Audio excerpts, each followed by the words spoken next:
Thank you once again, as always, for sending your questions in. Let's start with, I wonder how you pronounce this. Paraic. P-A-R-A-I-C. Paraic might be one of those Irish names that sound nothing like they're spelled. I'm not sure. Can you say it with a Spanish accent? It'd be better. Just like put a little bit of oomph into it. It's definitely not a Spanish. Well, just pretend it is. Paraic. Exactly. Yes. Is that what I'm talking about? Considering that you normally had matches around Christmas, how did you celebrate Christmas during your playing career? I think this is Irish because each time he's written you, he's put Y-E. So considering that you normally had matches around Christmas, how did you celebrate Christmas during your playing career? It's not bad, guys. It's not bad. I'm sure it's the same as it is now. You're at home, don't you? You either train in the morning and then go home on Christmas and they trust you sometimes, but then it changed a little bit, and it was more have your Christmas lunch at home. And then we'll train late afternoon, early evening, stay in a hotel. So it's pretty dull for a footballer. And I must say, that is the one thing I am looking forward to after I finish match of the day, is having a Christmas without working on Boxing Day, because I can't remember not working on Boxing Day in my life. I love it. I even watching the football and playing it, I don't mind it at all. To be honest, by Boxing Day at lunchtime, you want to get out as well. There is a degree. After a year or two, I'll be thinking, God, I wish I was doing match of the day on Boxing Day. Did you have any sherbets on Christmas Day before you was playing the next day? Come on, be honest. I used to have a glass or two of champagne. Yeah, I didn't think there was anything wrong with that. Yeah, champagne Charlie there, champagne Shearer. Nothing wrong with that, Gaz. Or a Newcastle brown ale or a pint of Guinness, but no champagne. Come on, I had a glass or two. Of course it is. Celebration. Yeah. Fine wine. Oh, fine wine. I mean, I've told the story before that in Barcelona they used to have red wine on the table and have a glass or two before games. Before getting a siesta in the afternoon. But yeah, Christmas Day, that was the one period actually I could go home and enjoy Christmas because they had a little winter break in Spain over Christmas. That was quite pleasant. Christmas is overrated though, isn't it? Look, it's overrated. I hate it. Christmas is overrated. People coming to my house, going in my fridge, drinking my drinks, messing everything up. I absolutely hate it. Everyone's asked me what we're doing this year for Christmas. Are we coming around your house? Absolutely not. Not a chance. You miserable fucker. What's up with you? Who would have thought Micah the party animal? I know, yeah. I hate Christmas. I hate it. He's Scrooge. I hate Christmas. Listen to him. What? Let me say. I've said it before and I'll say it again. Everyone skints themselves to buy somebody a Christmas present. You wait, not even 24 hours. Everything that you've bought for Christmas is half price. It's a myth. It's a scam. Christmas is a scam. And it happens every single year. It's a scam. It's a scam. Oh my God. I can't believe what I'm seeing. It's ridiculous. Christmas sales, or go that. Oh, there's a jacket there for that. Oh, you can get it 50% off. Just wait a day. Just wait. Just say, you know what? Let's celebrate Christmas presents on Boxing Day. And everyone you can get twice as much. I would hate to be your little kid waking up on Christmas Day. Oh, he'll be telling us next he doesn't believe in Santa Claus. I mean, crikey, what's wrong with you? I'm sick of doing this stupid Secret Santa, this stupid elf on the bloody shelf. Winding me up it is. I'm sick to death of it. Grow up. He's going to be 8 next. Are you dressing up as Santa this Christmas then? Santa's not real. If there's any Santa's not real. Get a grip. God. We'll move on from Micah ruining everyone's Christmas to Prouders. He says, as we approach the halfway point in the Premier League this season and the January transfer window Who do you think were the best 3 signings last summer in the Premier League, and which club do you think had the best transfer window? Blimey, he's trying to Seriously, think back now this is the hardest thing ever to do. I looked at the transfers this morning when I woke up, and there's been no one who's been outstanding for what we thought at the start of the season. At the start of the season, I said Chiesa at Liverpool is being injured, and they got him for a fraction of the price.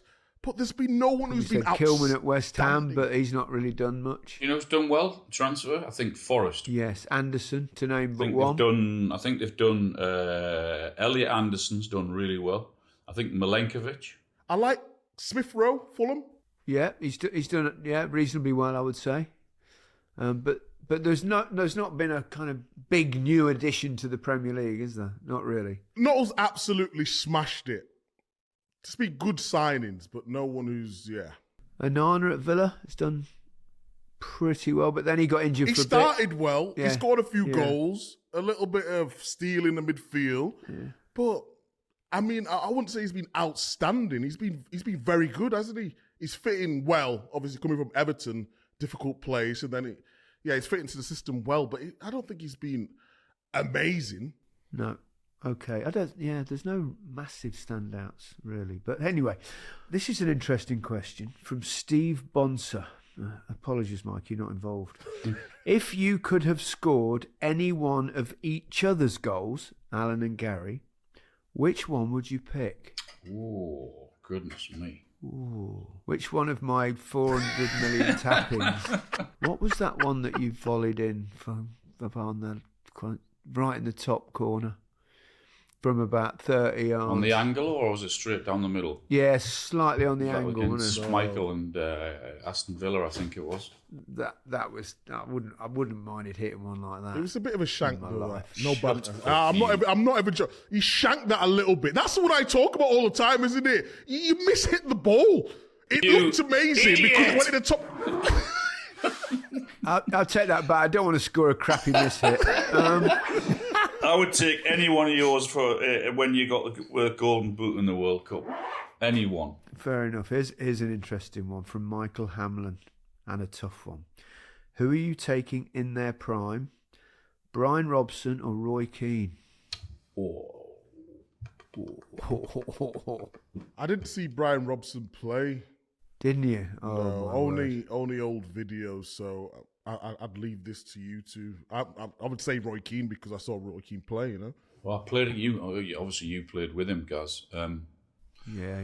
I played against him at the beginning of my career. He was unbelievable, Robbo was. I would say Bryan Robson. Oof. I'd say Bryan Robson as well, and much as I admire Roy Keane as a wonderful player, I just think Bryan had a little bit more to his game. He'd score more goals probably. Brilliant at both ends of the pitch. I told you the story, haven't I, but when I marked Bryan Robson at corners. I think I did it on Match of the Day Top 10, but I'll do it on here anyway, because there will be people that have not heard it. So when I was at Leicester towards the last few months of the time that I was at Leicester before I moved on, and I'd broken into the England squad, so I knew Bryan a bit by that stage because he was captain of England at that time. And we were playing a midweek game at Old Trafford in, I think it was a cup competition, League Cup maybe, and we had the pre-match team talk, and Gordon Milne was the Leicester manager, and I'd never come back for a corner. They used to leave me on the halfway line for a breakaway, and he says, "Gary, I want you to come back and stand on the edge of the box and mark Bryan Robson, because we've had them watched over the last 2 or 3 weeks, and he's had a little bit of joy by staying out on the edge of the box." And I went, "Me?" He went, "Yeah. You just." He said, "Don't worry, he's not going. He doesn't go into the box. Just monitor him out there." And I went, "Well, he will when he sees him. If I'm marking, I'm marking him." And so I go out onto the pitch, right? So about 7 minutes in, whatever it is, first corner of the game. So back I jog, get to the edge of the box. There is Bryan's there, right on the edge of the box. And while we're waiting for the corners to be taken, he's given me a little nudge and he's gone, "What are you doing?" I went, well, I'm marking you, aren't I? And he just laughed. He just laughed. So corner comes in. Robbo screams in, charges into the box. I charge back with him. He heads it, hits the bar, smashes me, bosh. Whew, near miss. 10 minutes later, another corner comes in. In he goes again, barges me out of the way. The ball and me end up in the back of the net. 1-0, Manchester United. So we're running back. He's laughing at me, Bryan Robson. He's laughing at me, and I'm going, this is very ridiculous. So I get in at half time, and Gordon Mills goes, Gary, you stay up front, stay on the halfway line. He gets me up the break. Robbo was so powerful. I mean, he's not a massive guy, but it's a little bit like Roy Keane in many ways. They're built the same. They've got a similar game as well. You know, end-to-end players, really, really aggressive. Both of them really aggressive. Roy Keane would chip in with goals, but Bryan Robson was probably more prolific. He had an incredible engine. I honestly think we'd have had a real chance, a much bigger chance anyway, of winning a World Cup if he hadn't have got injured in both the 2 World Cups that I played in. I mean, fabulous player was Robbo. We've got a little festive treat. From London to Berlin, it's been a long but rewarding year hosting the nation's favourite football show. I couldn't agree more. So to say a big thank you to you guys rather than normal Secret Santa. I've got you a little gift. Ooh. I'll give you one clue about what I've got you. This part of the show is partnered with Guinness. Ooh, okay, Al. Got it here. Come in a fancy little bag. Alan! I got this wrapping. You shouldn't have. Yeah, but you're Scrooge anyway. You don't even like Christmas, so I don't know why you've got anything. He'll like it when he opens this present. Are you ready? Oh, thanks, Al. Little nitro surge, yeah? Guinness Drought. That's for Micah because he struggles to pour the good pint, so it's perfect. Guinness Nitro Surge. What's this going to do, Al? You need surging up. While we're on the subject of gifts, which players' skills would you like to have been gifted with that you didn't have yourself? Oh, it's easy. Ronaldinho. Dropping a shoulder. Skills. I'd take 5% of Messi's skill. That'd be quite nice. Al's long-range shooting, how about that? I'll give Alan a mention. And your eyesight, Micah, not. Anyone's left foot for me. Oh, so what you do, you just clip that onto the top like so. Oh, well demonstrated, Micah. Ooh, Alan. Yes, I was devastated with a pint of Guinness I saw you pour, so I thought, that's it, you need one of those. Fair play. It's to pour the perfect pint at home. Thank you very much, Alan. Perfect for nestling in with the family for that busy, festive football period, from Boxing Day to New Year's Day and all the games in between. I can't wait. 18 plus. Please drink responsibly. For the facts, visit drinkaware.co.uk. Alan McCall. In a recent interview, goalkeeper Mark Crossley said that Brian Clough once called him Jigsaw because he went to pieces in the box. I wondered what the best nicknames for teammates you came across in your careers. Micah, this is one for you, isn't it? We did a couple of these nicknames are the best ones, didn't we? I think we've done it before. I always liked the Justin Edinburgh, who's sadly no longer with us. There was a fullback that played at Spurs that Gazza came up with, and he called him Dal Mahoy, and we were going, Dal Mahoy? And he went, it's Justin Edinburgh. What sort of dad joke nonsense is that? His nickname was Dal Mahoy. Oh my God. Wasn't there one size, because it was that, was he Fitz Hall, wasn't it? Yeah, one size. Fitz Hall, yeah, one size fits all. That's a really good one. One size, I remember that, yeah. What about Big Meat? That is a nickname. Self-explanatory. He's bar humbug now. But yeah. Scrooge. That's it. It's sticking. Scrooge is sticking. Got a question from Paul Thomas O'Brien. Hi guys, I have a question for Micah. Oh. Micah, what's the difference between Dubai and Abu Dhabi? What? Dubai don't like the Flintstones, but Abu Dhabi do. Oh my word! Abu Dhabi. Abu Dhabi do. Right. Matt, here we go, boys. Here we go. Start, bench, sell. Oh. Tony Cruz, Andrea Pirlo, Paul Scholes. Oh. I'm going to get in early with Pirlo to start. As brilliant as the other two were. I don't know though, Paul I was going to Scholes. say that, yeah. Scholes start. Yeah. Oh, Scholes was amazing. Yeah. Yeah, but that's different. Scholes was a number 10. I'll go start Pirlo, bench Scholes, sell Cruz, which is also, I mean, these questions. Scholes play anywhere in the midfield, Micah. He only went deeper when he got older, didn't he? He was more attacking number 8. Played. Who, Pirlo? No, well, Pirlo was more deep lying, wasn't he? Tony Kroos. Yeah. Well, he was taken back as well. He started playing a bit more forward, and I think it was Ancelotti that might have put him back there. I might be wrong on that when he was at Milan. Pirlo's just. But look at the Champions League. Bench Cruz, start Pirlo, sell Scholes. Woof! You're selling Scholes. Yeah, but because you'd get an absolute fortune for him. So. Get a fortune for any of those three. There you would. Come on, Micah, get off that creosote. Kroos has won multiple Champions Leagues. If I was picking just on winning, I'd put Tony Kroos number 1. It's not. You can't pick players on that. Otherwise, you. It's not to put in number 1 either. It's start, bench, sell. You're making up your own rules now. Just making it up. We're not asking who's number 1. I'm going to start Scholes. I'm going to... Oh, Pirlo.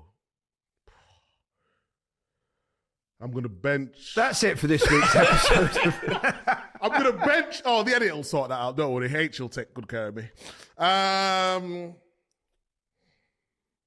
Yeah, I'm gonna bench Kroos and I'm going to sell Pirlo. Okay, here's one from B. Lynn.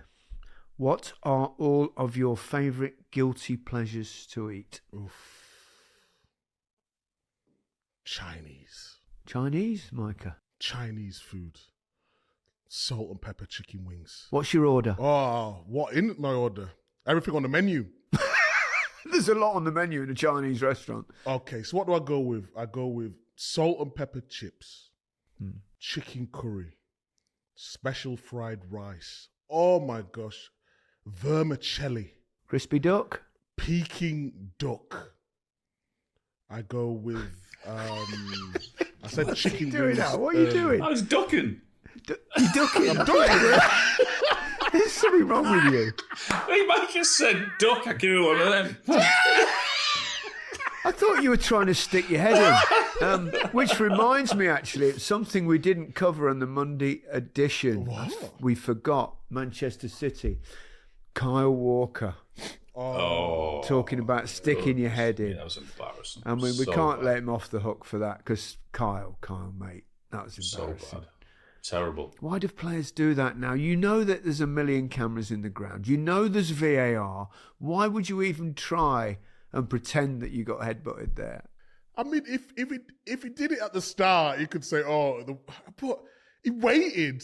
It just looked absolutely ridiculous.